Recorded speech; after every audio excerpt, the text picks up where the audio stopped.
para sa lagay ng ating panahon 2025. Sa ngayon po ay patuloy pa rin na easterlies ang dominanteng hangin na umiihip ngayon dito sa ating bansa, lalo na sa silangan ng Luzon at Visayas, habang mayroon pa rin po intertropical convergence zone na nag-extend sa may Mindanao at nakapaloob po dyan ang dalawang banta ng sama ng panahon na ating binabantayan. Una na po dyan ang Invest 99W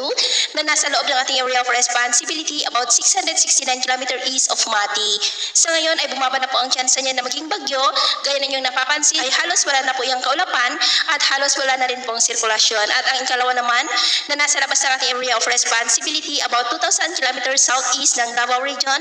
ay consistent pa rin na namamataan na posibleng lalakas yan bilang bagyo sa susunod na mga araw, at kung makapasok yan sa ating area of responsibility bilang bagyo ay tatawagin sa local name na bagyong Auring, ngunit hindi pa naman po yan nakitaan ng landfall scenario, ngunit atin lamang babantayan ang development ng mayan dahil posible pa rin ang mga biglaang pagbabago. At sa lagay ng ating panahon, ngayong madaling araw ay maayos naman ang panahon sa malaking bahagi ng ating bansa, pero may tsansa pa rin ng mga isolated rain sa coastal areas ng Ilocos Sur, Infanta, Polillo Island, coastal areas ng Eastern Samar, silangan ng Leyte at ilang bahagi po ng Palawan. At mamaya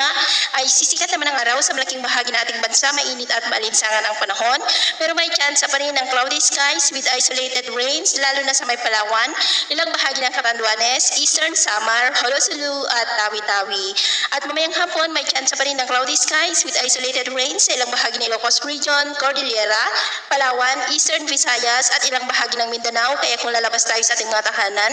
ugaliin lamang po natin lagi ang magdala ng kahit na ng panangga natin sa init ng araw at proteksyon na rin po sa mga biglaang buhos ng ulan. At sa atin naman pong mabaybayin, wala naman po tayong nakataas na namang gale warning signals, pero bayang pag-ingat lamang po kung papalaot tayo para po mas makaiwas sa mga sakunang